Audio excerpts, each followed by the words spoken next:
Napenda kukukaribisha kwenye somo hili la ibada yenye madhihirisho ya nguvu za Mungu.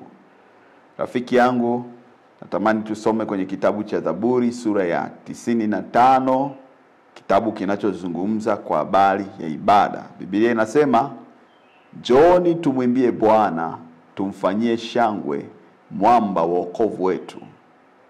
Tuje mbele zake kwa shukrani, tumfanyie shangwe kwa zaburi. Kwa kuwa Bwana ni Mungu mkuu na mfalme juu ya miungu yote. Mkononi mwake zimo bonde za dunia, hata vilele vya milima ni vyake. Bahari ni yake, ndiye aliyeifanya, na mikono yake iliumba nchi kavu. Njooni tumwabudu, tusujudu, tupige magoti mbele za Bwana aliyetuumba, kwa maana ndiye Mungu wetu, na sisi tu watu wa malisho yake na kondoo za mkono wake. Ingekuwa heri leo msikie sauti yake, msifanye mioyo yenu kuwa migumu, kama vile huko Meriba, kama siku za Masa jangwani."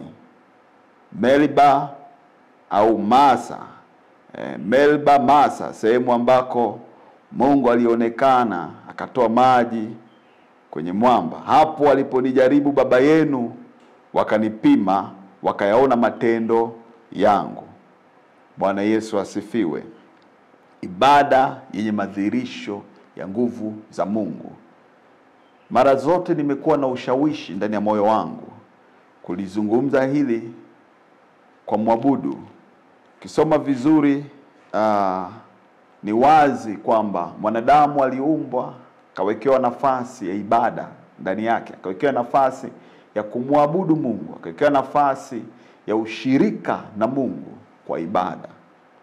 Na mara zote tukizungumzia ibada, watu wengi huwa uwaza ni labda ni nafasi ya ushirika wa neno, ni nafasi ya ushirika wa kuimba, ni nafasi ya kushiriki nyimbo labda za kuabudu ama za kusifu kwa namna ambavyo tumezoea. Lakini ni wewe utakubaliana na mimi kwamba watu wengi wamekuwa wakifanya ibada hata kabla ya kufahamu wewe maana ibada. Uliona watu wakifanya ibada mbalimbali. Wengine walitumia nafasi ya ibada kwa kuabudu miti, wengine walitumia kuabudu viumbe, wengine milima, wengine waliabudu vitu ambavyo vilikuwa havionekani, havina uhai.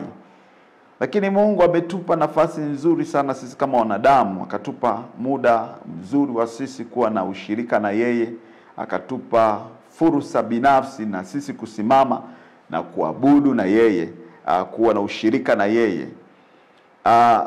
Somo hili nahitaji ufahamu zaidi kwamba kuna mambo ya muhimu sana ambayo yanakuhitaji uzingatie unapofanya ibada. Unapofanya ibada. Na ibada, lugha ya Kiswahili, tusema kwa lugha nyingine tunasema abudu ni kitendo cha mazoezi kinachofanyika kwa mtu. Kitendo cha mazoezi ya kuonyesha mbele za Mungu. Kitendo kile cha kutoa heshima, kutoa shukrani, kutoa kile kitu ambacho kutoa ule wingi wa ndani ya moyo wako kwa ajili ya Mungu. Kwa lugha nyingine pia tunasema ibada hii ni sehemu ambayo Mungu ameiweka kwa mwanadamu. Sehemu ya kipekee ya kiroho ambayo mwanadamu ameumbiwa nayo, ambao viumbe vingine tunaona havina, viumbe hai vingine, wanyama hawana nafasi ya ibada ambayo mwanadamu amewekewa. Sasa tumesoma maandiko hayo kwenye kitabu hicho ambacho kinaeleza kwa habari ya kwenda mbele za Bwana. Twende mbele zake. Daudi anasema, "Njooni tumwimbie Bwana, tumfanyie shangwe, mwamba wa wokovu wetu." Hawezi kuimba na kutoa shangwe kwa Bwana kama una neno, una jambo ambalo limefanyika kwako. Mstari wa pili anasema, "Tuje mbele zake kwa shukrani." Lazima tuende mbele za Bwana kwa kumshukuru. Ibada inahitaji nafasi ya wewe kumshukuru Mungu kwa matendo aliyotenda. Yamkini hujaona, lakini tu hata kuwa mzima, hiyo ni tendo la kipekee ambalo Mungu amelifanya kwako. Unapaswa kusimama na kutoa shukrani mbele za Mungu. Lakini pia unaona Mungu anavyozungumza kuhusiana na kile ambacho kilifanyika Meriba, eneo ambalo lilikuwa lina ugomvi, eneo ambalo lilifanyika huko. Anasema Mungu anakumbusha mambo ambayo aliyatenda. Utashangaa vizuri sana kwamba unapofanya ibada lazima uwe na mambo ambayo Mungu amekufanyia. Lazima kuwe na mambo ambayo unaweza kuyapeleka kama sehemu ya kutoa shukrani, kutoa kile kilichokuwa moyoni. Kisoma vizuri Biblia inasema hapo, sio tu kwa kuja kwa shukrani, anasema kwa kuwa Bwana ni Mungu mkuu na mfalme mkuu wa miungu yote. Miungu yote. Bwana ni Mungu mkuu na ni mfalme mkuu wa miungu yote. Hii ni wazi tu kwamba kipengele hichi kinaweza kukupa nafasi ya kwenda mbele za Mungu na kumwambia Mungu. Anasema mkononi mwake zimo bonde za dunia, hata vilele vya milima vyote ni vya kwake. Ukisimama ukiwa unatazama mambo ambayo Mungu ameyafanya makubwa, milima, ukiangalia mabonde, ukiangalia mito mikubwa, kama umepata neema ya kuona vitu hivi ambavyo tunaita vitu vya asili ambavyo Mungu amevifanya vyote, ukiangalia kwa ukuu wote huu, vinakupa sababu ya wewe kwenda mbele za Mungu na kutoa heshima iliyokuwa moyoni mwako kwa matendo makubwa. La muhimu pia kufahamu kwamba abudu ni sehemu kubwa ya kusujudu. Kusoma vizuri kwenye maandiko hayo, wanasema kwenye mstari wa 6, njoni tuabudu, tusujudu, tupige magoti mbele za Bwana aliyetuumba. Kwamba unapotaka kufanya ibada ni muhimu pia kwenda mbele zake kwa kusujudu. Ni kitendo na kwa kusujudu na kuabudu na kupiga magoti mbele za Bwana. Na unaachia moyo wako, unabomoka moyo wako. Unaondoa ile nafasi uliyokuwa nayo, heshima yako binafsi unaiweka mbali, unajitoa. Hiyo ni sehemu ya ibada. Sasa kuna mambo ya muhimu sana kuzingatia tunapofanya ibada, na nikwambie tu ni muhimu sana. Tunayasoma kwenye kitabu cha Mhubiri sura ya 5 mstari wa 1 mpaka wa 3, unaeleza vizuri sana kwa habari ya mambo ya kuzingatia unapofanya ibada. Na kwa haraka naomba tu nikusomee hayo. Yako mambo 4 ya muhimu sana ambayo Mhubiri anayorodhesha. Utasoma hayo. Anasema kuwa tayari kukutana na Bwana ni la muhimu sana kunapofanya au unapotaka kufanya ibada. Kuwa tayari katika kukutana na Mungu. Kwa hiyo unapotaka kufanya ibada lazima moyo wako uandae katika kukutana naye. Lazima uweke utayari wa kukutana naye. Unapokutana na Bwana ndipo inajengwa connection ya ibada naye. Sasa uwe makini sana. Mhubiri anasema jifunze mguu wako uendako nyumbani mwa Mungu. Maana ni heri kukaribia ili usikie kuliko kutoa kafara ya wapumbavu ambayo hawajui kuwa wafanya mabaya. Kwa hiyo ni muhimu sana kujifunza. Uangalie kwa makini unapokwenda. Lazima uandae kwamba na sasa nakutana na wewe Mungu uliyeumba mbingu na nchi. Wewe uliyefanya vyote. Vitu vyote hivyo ambavyo naviona wewe umevifanya. Ni muhimu sana kuweka moyo huo. Na hii inamaanisha, simaanishi tu kwako binafsi unapoomba. Simaanishi unapoenda kwa ajili ya kuita jina la Bwana. Hata unapokuwa kwenye kuabudu, unapokuwa kwenye kutamka maneno kwenye wimbo ule wa ibada, wimbo wote ule wa kitabu, whatever, vyote vile. Unapeleka moyo wako ukiwa na utayari kwamba unaenda kukutana na Mungu kwa maneno yako. Jambo la pili, sikiliza kutoka kwa Mungu.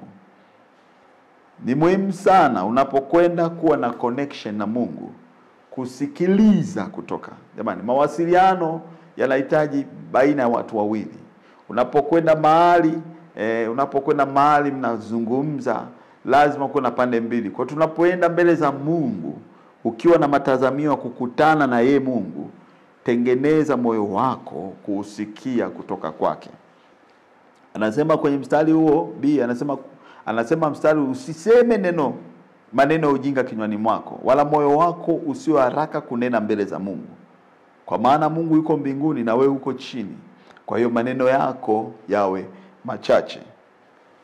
Na mara nyingi tunajua tuna udhaifu wakati mwingine tunapokuwa binafsi yetu, tunapokutana na mtu nataka kuzungumza.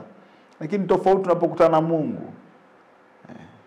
Unapokutana na Mungu lazima uandae maneno. Weka moyo wako kuwa connected na maneno mazuri yanayotoka ndani ya utimu wa moyo wako.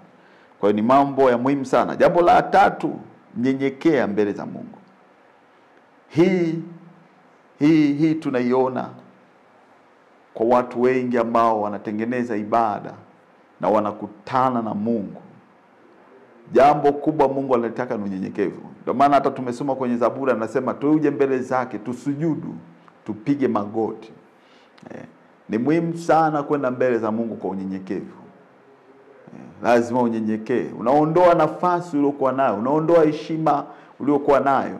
Anayepaswa kuwa na heshima safari hii ni Mungu. Anayepaswa kuwa na heshima wakati huo ni Mungu. Linajenga ibada yako binafsi. Linajenga we connection na Mungu. Eneo la 4 la muhimu sana, maanisha kile unasema mbele za Mungu. Maanisha kile unazungumza mbele za Mungu. Ndugu yangu, unapokuwa na ibada, unapoacha moyo wako, unapokuwa tayari kukutana na Mungu, unaposikiliza kutoka kwa Mungu, unaponyenyekea, alafu unapomaanisha kile unachokisema na Mungu, Roho Mtakatifu anaweka connection ndani yako. Utaona nguvu za ajabu sana kwenye ibada hiyo. Utaona uwepo wa kimungu wa kipekee na utaona mambo ya ajabu Mungu akiyafanya kwako. Naomba nikushirikishe hili. Nazungumza kutoka ndani ya moyo. Watu wengi leo wameacha ibada. Viko vizuizi vingi ambavyo vinawafanya watu waabudu. Aidha unafanya ibada lakini ibada haikutani na Mungu. Unafanya ibada lakini ibada hausikii connection, hausikii mawasiliano, hauoni kama umemkusa Mungu. Changamoto zipo nyingi, lakini naomba nikushirikishe moja.